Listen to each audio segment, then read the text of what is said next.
السلام علیکم، زه یم ریاض کار او نن تاسو ته په یوه نوي ویډیو کې حاضر یم. په دې ویډیو کې به زه تاسو ته دروښیم چې موږ څنګه کولی شو چې خپل موبایل د یو اپلیکیشن په ذریعه باندې ټیسټ کړو چې په کوم ځای کې خرابي لري او هغه ملګري چې استعمالي موبایلونه اخلي نو د موبایل د اخیستلو تر مخه باید په دې اپلیکیشن باندې تاسو باید هغه موبایل هرومرو ټیسټ کړئ چې په کوم ځای کې خرابي لري.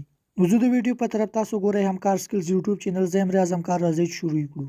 نو د دې لپاره به تاسو ته د دې اپلیکیشن ضرورت وي. د دې اپلیکیشن لینک به زه تاسو ته د ویډیو په ډسکرپشن کې درکړم. تاسو په ډیره اسانه سره کولی شئ چې له هغه ځای څخه ډاونلوډ کړئ. نو کله چې مو دا ډاونلوډ کړو دا اپلیکیشن به تاسو اوپن کړئ. په اوپن کولو کې به تاسو څخه یوه اجازه وغواړي، نو هغه اجازه تاسو ورکړئ او په لومړي اپشن باندې تاسو کلیک وکړئ موبایل ټیسټ. نو په دې ځای کې به تاسو ته دا ډول صفحه راخلاص شي. نو دلته تاسو ته ښکاري چې موږ ته ډېرې اپشنې راکړي دي. نو کوم اپشن چې غواړئ چې تاسو په خپل موبایل کې ټیسټ کړئ چې آیا دا خراب دی او یا جوړ، نو تاسو په هغې باندې کلیک کوئ، تاسو ته معلومیږي. نو په لومړی اپشن باندې زه کلیک کوم بیټري ټیسټ، او زه غواړم چې خپله بیټري معلومه کړم چې شارټه خرابه ده او که جوړه ده. نو زه په همدې بیټرۍ ټیسټ باندې کلیک کوم او دلته به اوس موږ به لږ انتظار وکړو او په دې ځای کې به موږ ته معلومه شي. نو دلته تاسو ته ښکاري چې موږ ته یې شین ټیک مارک راکړ او موږ ته دا معلومه شوه چې زموږ بیټري بالکل 100% روغه ده. همدارنګه زه غواړم چې د خپل موبایل وایبریشن ټیسټ کړم چې آیا جوړ دی او یا خراب. نو زه په همدې باندې کلیک کوم او لږ شی به انتظار وکړو.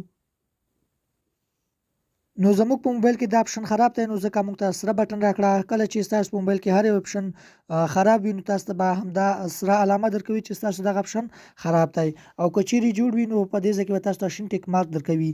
نو که چیرې غواړئ چې دا ټول اپشن په یو ځل باندې ټیسټ کړئ نو تاسو پورته په شنه بټن آټو ټیسټ باندې کلیک وکړئ او دا ټول اپشن به تاسو ته یو یو ټیسټ شي.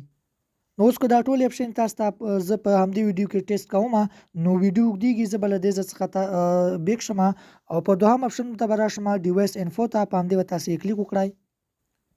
نو په دې ځای کې به تاسو ته دا ډول صفحه راخلاص شي او په دې ځای کې به ستاسو د موبایل په اړه مکمل معلومات موجود وي، لکه نیم شو، ماډل شو، سی پی یو شو، ریم شو او میموري کارډونه شو. دلته تاسو ته ښکاري په دې ایمیل شو. په دې ځای کې به تاسو ته مکمل معلومات به تاسو ته د موبایل په اړه درکول کیږي. په دې ځای کې تاسو دا معلومات هم کولی شئ چې زموږ بیټري لیول څو دی، بیټري سټیټس شو او بیټري مو څومره ده. د خپل موبایل په اړه مکمل معلومات په دې ځای کې کتلی شئ. زه له دې اپلیکیشن څخه بیک وځم او راځم ټولز ته، پنځم اپشن ته. نو په دې ځای کې تاسو ته بیلابیل اپشنې درکړي دي، لکه انټرنیټ سپیډ چیک شو. په دې ځای کې تاسو ته انټرنیټ سپیډ ښکاري چې چټک دی یا کمزوری، او په دې ځای کې تاسو کیو آر کوډ جوړولی شئ، او په دې ځای کې ملګرو تاسو ته کلکولیټر درکوي. په دې ځای کې تاسو وایس ریکارډ کولی شئ، په دې ځای کې تاسو کال ریکارډ کولی شئ. نورې هم ډېرې اپشنې دي، نو زه غواړم چې په لنډو کې تاسو ته بیان کړم کومې چې مهم اپشن دي. زه هغه تاسو ته درښیم، نو ویډیو اوږدیږي. زه له دې څخه هم وځم او ښکته تاسو ته ښکاري سکرین ریکارډر، په همدې به زه کلیک وکړم او دلته تاسو سکرین ریکارډینګ هم کولی شئ. نو ستاسو د موبایل لپاره یو ډېر جالب اپلیکیشن دی، مې غوښتل چې له تاسو سره شریک کړم. نو د داسې جالبو ټریکونو لپاره زموږ چینل حتما در سره سبسکرایب کړئ.